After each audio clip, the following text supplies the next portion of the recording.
కిషోర్ గారు చెప్పండి sir. కలుపుతారా DMK అన్నా డిఎంకే రెండింటిని? పాపం ఇన్ని తిప్పలు. ఇప్పుడు మీరు కాంగ్రెస్ పార్టీని గవర్నర్ వ్యవస్థ దుర్వినియోగం ఆర్టికల్ 356 అంటారు.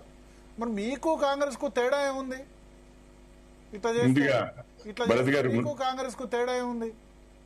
భరత్ గారు ముందుగా మీకు అతిపెద్ద పార్టీ కదా విజయ్.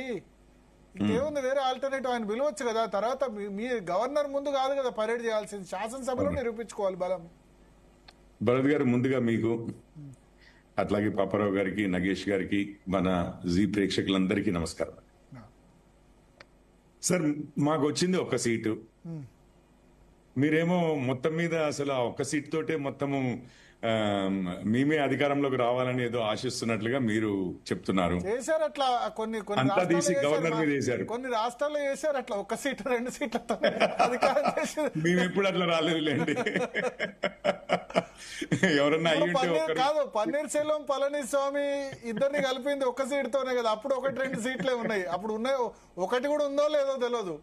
అంటే ఇప్పుడు శశికళకు మన గవర్నర్ విద్యాసాగర్ రావు గారు శశికళకు ప్రమాణ స్వీకారం సుప్రీంకోర్టు జడ్జిమెంట్ ఉందని అవకాశం ఇవ్వకుండా పన్నీర్ సెల్వం పళనిస్వామిని కలిపిన చరిత్ర ఉంది. ఇప్పుడు ఒక విషయం చెప్తానండి. సరే, ఇప్పుడు పాసిబిలిటీస్ ఏమున్నాయి? ఒక సైడ్ విజయ్ గారు ఉన్నారు, తనకి మెజారిటీ రాలేదు, కాకపోతే సింగిల్ లార్జెస్ట్ పార్టీ.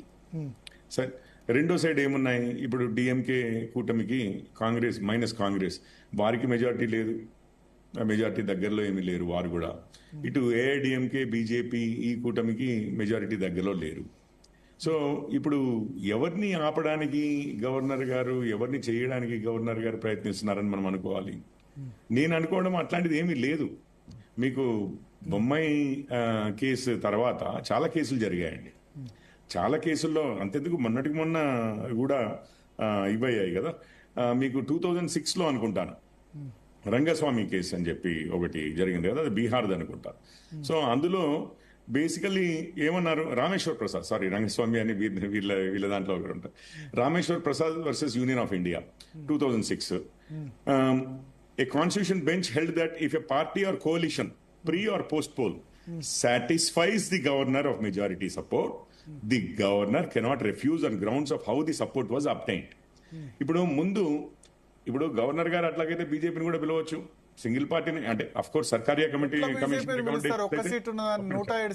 ఎగ్జాక్ట్లీ అండి, ఎగ్జాక్ట్ ఎవరైనా క్లెయిమ్ చేయొచ్చు కదా, మా దగ్గర కూడా మెజారిటీ ఉందని. మీ ముందుకే వచ్చారు ఎమ్మెల్యేలు ఆ పార్టీ బీఫామ్ తో గెలిచిన తర్వాత మళ్ళీ ఎవరైనా క్లెయిమ్ చేయొచ్చు అని ఎట్లా అంటారు? మెజారిటీ ఎంత భరత్ గారు? మెజారిటీ ఎంత? 3 అవకాశాలు. Single largest party, exactly, post poll alliance, మూడిట్లలో కూడా largest party TVK, post poll alliance also TVK. 112 మంది వాళ్ళు ఇద్దరు 114 ఇచ్చారు. Exactly. But was the governor satisfied of at least a majority there? లేదు, అది గవర్నర్ కాదు కదా, శాసనసభలో నిరూపించుకోవాలి, గవర్నర్ దగ్గర కాదు కదా. ఒక్క నిమిషం సార్, ఒక్క నిమిషం. Governor is satisfied that the majority exist. దాని తర్వాత నేను ఒక ఎగ్జాంపుల్ చెప్తా. కర్ణాటకలో 2018లో యడ్యూరప్ప గురించి సుప్రీంకోర్టు పోతే యడ్యూరప్పకి అవకాశం ఇచ్చారు. ఎగ్జాక్ట్లీ. సుప్రీంకోర్టు ఏమనింది? ఎంతసేపు ఇచ్చారండి? ఇచ్చారు కదా, ఫస్ట్ యడ్యూరప్పకి అవకాశం ఇచ్చారు కదా. అప్పుడు సేమ్ ఇదే 4-5 సీట్లు తక్కువ వచ్చాయి. భరత్ గారు, ఎన్ని గంటలు ఇచ్చారు యడ్యూరప్ప గారికి? 1 డేలో నిరూపించుకోమన్నారు. ఎగ్జాక్ట్లీ. నిన్న వెళ్ళారు గవర్నర్ గారి దగ్గరికి, ఇది 24 అవర్స్ అయిపోయినట్టుంది కదా. అంటే 1 డే టైం ఇవ్వలే కదా విజయ్కి?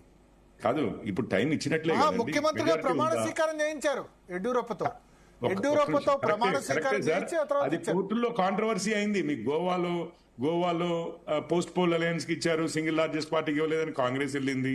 ఇక్కడ కూడా యడ్యూరప్ప గారికి మెజారిటీ ఉందని సాక్ష్యాలు లేకుండానే ఇచ్చారని కోర్టుకు వెళ్లారు.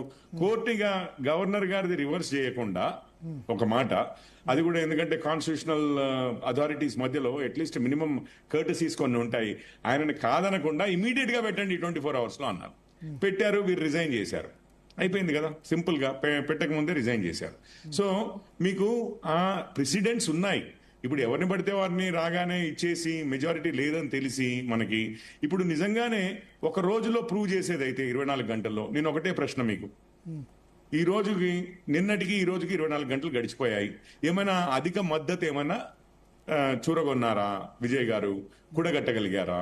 కట్టకపోతే మీరు అంటున్నది ఏంటంటే ఆయనకు అవకాశం ఇవ్వండి, మంత్రిని చేయండి, దీన్ని ఏమంటారు అని అంటే ఫియట్ అకంప్లీ అన్న టైప్ లో. ఇప్పుడు వాజ్పేయిని 96 లో అటల్ బిహారీ వాజ్పేయిని 96 లో అవి అయ్యాయి సార్. లార్జెస్ట్ పార్టీగానే పిలిచారు కదా సార్. రామ్ లాల్ గారి కేసు కోట్ చేయమంటారా నన్ను?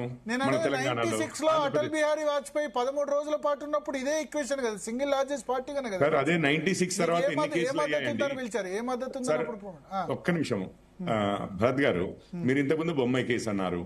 బొమ్మాయి కేసు ముందు జరిగినవి ఏమీ లేవా? ఉన్నాయి కదా. దాన్ని బొమ్మాయి కేసు ఓవర్టర్న్ చేసింది, ఆ పద్ధతులన్నీ చెల్లవని. దాని తర్వాత కూడా మల్టిపుల్ కేసెస్ అయ్యాయి సుప్రీంకోర్టులో.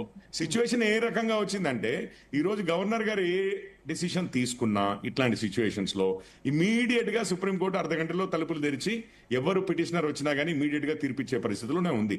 మనకి అక్కడ జరిగింది, గోవాలో జరిగింది, ఇంకొక దగ్గర జరిగింది, ఇంకో దగ్గర జరిగింది. ఎక్కడ కూడా అంతకుముందు మహారాష్ట్రలో అయింది కదా, మీరు అది కూడా మర్చిపోయినట్టున్నారు. మహారాష్ట్రలో అయింది, ఏమంటే టకీమ్ అని చెప్పి అప్పుడు వీరు ఇప్పుడు బయట చనిపోయారు ఏమన్నా లేట్ మన అజిత్ పవార్ గారు అనుకుంటా, వారు బీజేపీ కలిసి అని చెప్పి ఇదేనంటే ఎమ్మటే మళ్ళీ కోర్టుకు వెళ్ళారు. సో ఇవన్నీ రీసెంట్ టైమ్స్ లో జరిగాయండి. అవి మనం ఇంకా బొమ్మాయి కేసు లేకపోతే రామ్ లాల్ గారి విషయము ఆంధ్రప్రదేశ్ లో ఇట్లా జరిగింది ఇవన్నీ మాట్లాడలేం కదా. వాజ్పేయి గారిది ఎప్పుడో అయిపోయింది. ఈ రోజు పరిస్థితులు ఏంటంటే గవర్నర్ గారు ఏం చేసినా గానీ విత్ ఇన్ అవర్స్ మీకు సుప్రీంకోర్టు అయితే జడ్జిమెంట్ ఇస్తుంది. అందులో ఒకటి ఏముంది అంటే మల్టిపుల్ జడ్జిమెంట్స్ లో ది గవర్నర్ ని సాటిస్ఫై చేస్తే మీ దగ్గర మెజారిటీ ఉందని.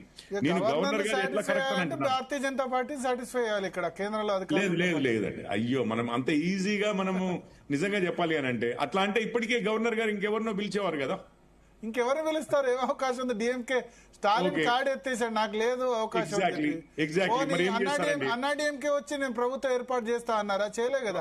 అదే నేను అంటున్నాను కదా. ఇప్పుడు మనం ఏమంటున్నామంటే 24 hours లో ప్రూవ్ చేసుకోగలిగేది ఉంటే ఇప్పటికల్లా అడిషనల్ సపోర్ట్ కూడా వచ్చేసేది విజయ్ గారికి. అది లేదు అన్న సస్పిషన్ ఏదైతే ఉండిందో, ఎందుకంటే తన ముందు ప్రూఫ్ లేదు చేయబట్టి, అదైతే కరెక్టే అయింది కదా. ఇప్పుడు గవర్నర్ గారి అంచనా కరెక్ట్ అయింది. మీ దగ్గర లేదు బాబు, నేను ఒకవేళ మిమ్మల్ని ముఖ్యమంత్రిని చేస్తే అది చూపించి మీరు హార్స్ ట్రేడింగ్ చేయొచ్చు. ఇంకా అది పరిస్థితి. దానికి నేను ఎంకరేజ్ చేసే ప్రసక్తి లేదు. మీరు తీసుకుని రండి, నేను ఐ వెయిట్. ఈ వన్ డేలో గవర్నర్ గారు ఏదో ఏదో అంటారు కదా, కిందిది పైకి పైకి కిందికి అయితే చేయలేదు కదా. ఈ రోజు అయితే ఇంకా విజయ్ గారికి అవకాశం ఉంది కదా. ఈ రోజుకైనా కూడగట్టుకుని రండి సార్. అంత పెద్ద సినిమా చూపిస్తున్నారా? లేదు సార్. అయ్యో, మనం ఎట్లా అయిపోయిందంటే మనము ఆల్మోస్ట్ ఒక కాన్స్పిరేటోరియల్ అన్న టైప్ లో ముందే బెనిఫిట్ ఎందుకు ఇచ్చారని కూడా అడిగారట.